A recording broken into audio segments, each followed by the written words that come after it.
Você sabia que mesmo fazendo adubação ou até mesmo aqueles nutrientes que estão no solo, eles não estão 100% disponíveis para a planta? Você coloca lá, mas a eficiência da planta em absorver aqueles nutrientes vai depender de alguns fatores.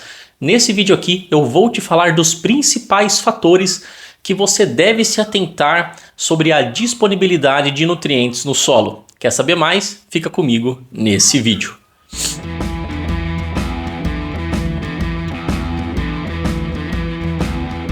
Vamos lá, para falar aqui, só para citar para você, as informações são baseadas nesse livro aqui, que é um livro muito legal, que é o 4C Nutrição de Plantas, que eu venho trazendo algum conteúdo sobre ele aqui no canal, né? Ele é um livro do IPNI, ou agora NPCT, né? Que você pode achar online no site do NPCT sem problema nenhum. É o 4C Nutrição de Plantas, o manual para melhorar o manejo da nutrição de plantas. Mas vamos ao que interessa aqui, que são os fatores. Eu vou citar cada um deles e fazer um breve comentário sobre cada um. Se você quiser, depois que eu comente mais ou me aprofunde mais em algum deles, deixe nos comentários do vídeo, tá bom? E não se esqueça de se inscrever nesse canal, caso você queira receber mais conteúdos como esse, como sugeridos no YouTube. Se estiver acompanhando pela TV, estamos aqui sempre nesse horário, então é convidado a estar acompanhando sempre. Vamos começar. Primeiro, pH do solo. Já é bem conhecido, mas não custa lembrar que a disponibilidade dos nutrientes no solo é dependente de pH. Então, tem alguns nutrientes que eles são mais ou menos disponíveis, dependendo se o pH está mais ácido ou está mais alcalino, ou seja, mais baixo ou mais alto. O pH é referente à acidez do solo. E como que você controla isso? Você controla isso fazendo uma boa correção de solo com uma calagem, com calcário. Essa é a principal forma de fazer a correção de acidez e deve ser feita com muito critério, muita antecedência, com base numa análise de solo. Tá bom? Não esqueça de fazer isso, porque isso vai ser um dos principais fatores que vai interferir naquele investimento que você fez em adubação, se ele vai realmente responder na sua cultura. E cada cultura tem um determinado critério para você fazer uma calagem, se demanda uma quantidade maior ou menor de calcário, e sempre relacionado com a análise de solo. Segundo critério, segundo fator, na verdade, é a umidade do solo. A planta, ela praticamente bebe os nutrientes. E para que ela consiga absorver esses nutrientes, ela bebe eles. E para beber eles, precisa de água. Então, muitas vezes você está fazendo uma adubação, mas você está num clima com uma baixa disponibilidade de água, um clima seco, um solo seco, a planta não vai estar absorvendo esses nutrientes da forma adequada. Vai estar absorvendo muito pouco se tiver com pouca umidade, ou nada se tiver com o solo seco. Então a umidade é fundamental e até você pode usar isso dentro da sua estratégia de adubação, trabalhando com fontes de adubação que não perca por volatilização e aplicando isso com antecedência, por exemplo, como o nitrato de amônio no milho. Você pode aplicar com antecedência porque não vai perder por volatilização como a ureia, e aí quando tiver a umidade vai absorver. E tomar cuidado com essas fontes como a própria ureia. Se você colocar numa estratégia como essa, dependendo da situação do solo, tendo umidade e não revolvendo isso no solo, não estando incorporado, você vai perder por volatilização, tá? Então porque precisa ter umidade. Não, eu adubei no momento certo lá, segundo a recomendação, mas se estava seco, a planta não vai absorver porque ela precisa de água, tá? Próximo, temperatura. As plantas, elas têm uma temperatura mínima e máxima em que elas conseguem absorver com qualidade ali os nutrientes. Então, se está muito frio ou muito calor, a planta vai cessar a absorção desses nutrientes também. Até porque para ela conseguir puxar nutriente do solo, ela precisa perder água para a atmosfera para gerar ali uma diferença de potencial e conseguir sugar no canudinho, né? Pensa num canudinho. O canudinho você puxa, você é como se fosse a atmosfera. E o canudinho é a planta o suco seu ali, o que você está bebendo é o solo, a solução do solo. Então, para entrar, tem que sair, né? Então, muitas vezes a planta, para não perder água para a atmosfera, porque está muito quente, ela se fecha e aí ela não absorve. O frio é a mesma coisa, ela reduz muito o metabolismo dela e absorve menos nutriente. Então, tem uma temperatura adequada para cada cultura, isso varia um pouco, por isso que tem culturas que são mais adaptadas a climas mais quentes e outras a climas mais frios e épocas do ano diferentes também. O próximo item é a aeração. Não adianta nada eu ter um solo muito bem nutrido, com todos os nutrientes, corrigido, tudo certinho, se ele não tem uma boa aeração. Então, A aeração eu vou já complementar com o próximo fator, que é a compactação do solo. Então, eles estão intrinsecamente relacionados, eles podem estar relacionados na maioria das vezes, mas a aeração também pode estar relacionado com a drenagem do solo. Se for um solo inundado, muitas vezes ele não vai conseguir, a planta não vai conseguir absorver ali os nutrientes, eles não vão estar disponíveis para ela se não tiver oxigênio no solo, tá? Então, já juntamos 3 em 1 aqui, a aeração, compactação do solo, que você precisa estar sempre checando e corrigir se for o caso, e drenagem, que não estava na lista aqui do livro, mas eu vou colocar também, que tem tudo a ver com aeração, tá? O próximo é matéria orgânica do solo. Quanto mais matéria orgânica do solo, mais a gente vai ter uma atividade biológica, mais vai ter disponibilização de nutrientes, mineralização, que é a transformação daquele nutriente orgânico pelos micro-organismos para o nutriente solúvel, que é o que a planta absorve, que é o mesmo que contém nos adubos minerais, por exemplo, que são solúveis.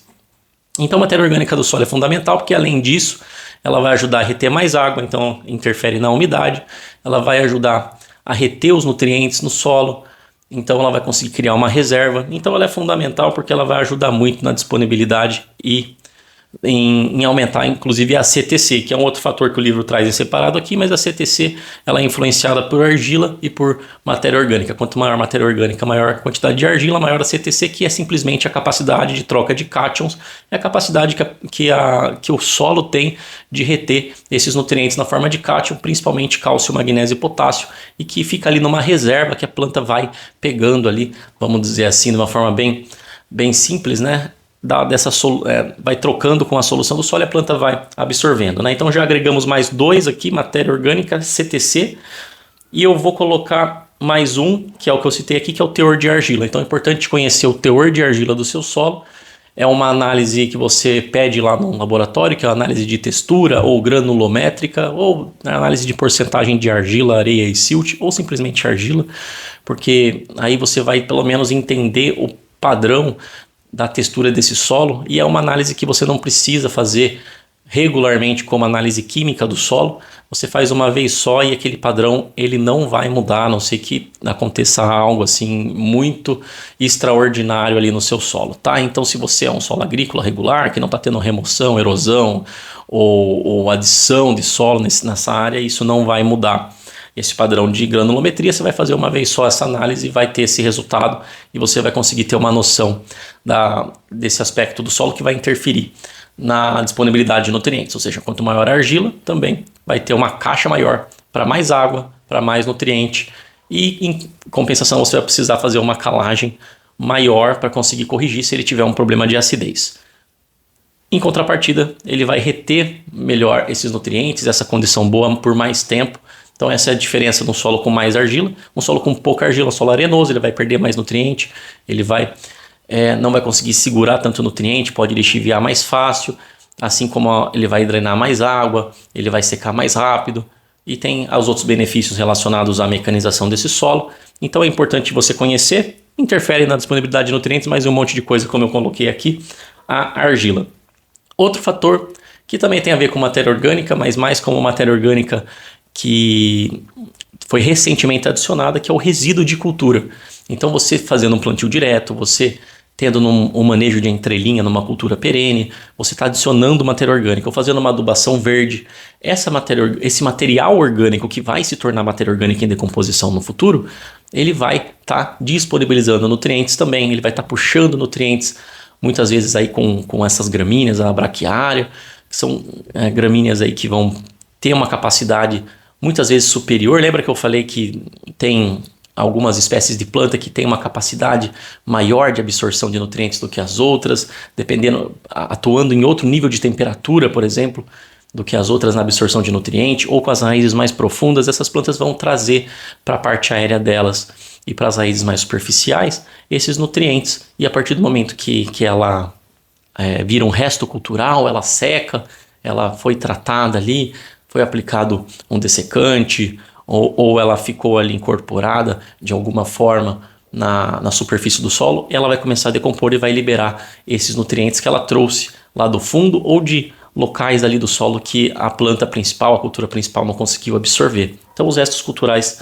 também ajudam na disponibilidade dos nutrientes dessa forma, assim como também existe a imobilização, né? Se for um resíduo de uma gramínea, existe por um período de tempo existe, né? Pode existir uma imobilização do nitrogênio. Então plantar logo em seguida que você incorporou material de gramínea com uma relação carbono-nitrogênio que a gente fala muito alta, pode imobilizar esse nitrogênio, então você teria que colocar uma quantidade a mais na sua adubação para suprir essa imobilização, mas depois, com o tempo, esses micro-organismos que imobilizam, eles vão começar a devolver isso para o solo também.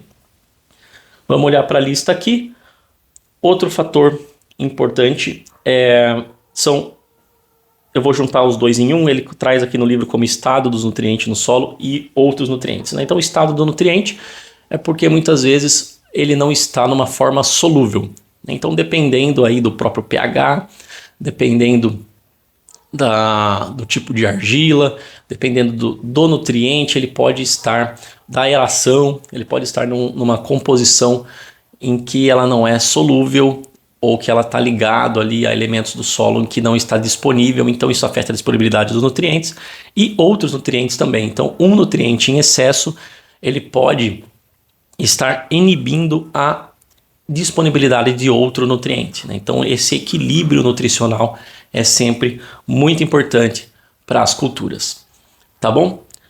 Último ponto, não menos importante, na verdade muito importante, como eu já comentei, o tipo de cultura, né? Então o tipo de cultura que está sendo implementado vai variar aí a forma que essa planta lida com os nutrientes, se é um milho, se é uma soja, se é uma laranja, se é um café. Cada um deles tem uma forma de lidar com os nutrientes no sentido de conseguir capturar esses nutrientes. A gente sabe muito bem, por exemplo, uma relação sorgo e milho, que o sorgo ele tem, por uma questão das raízes dele serem mais capacitadas ali, vamos dizer assim, para capturar os nutrientes que o milho numa situação mais adversa, uma situação ali um pouco mais complicada. Então as plantas elas têm essa diferença tanto dentro do próprio material genético. Então a gente está falando de sorgo e milho, mas dentro, por exemplo, da cultura do milho, a gente tem vários materiais genéticos, vários tipos, né, que são híbridos de milho, algumas variedades de milho, que elas têm potencial diferente de absorver mais ou menos nutrientes em situações adversas, ou aquelas que são mais exigentes e precisam estar tudo mais redondinho, mas elas têm um potencial produtivo maior, então o material genético acaba interferindo bastante também. Tá joia?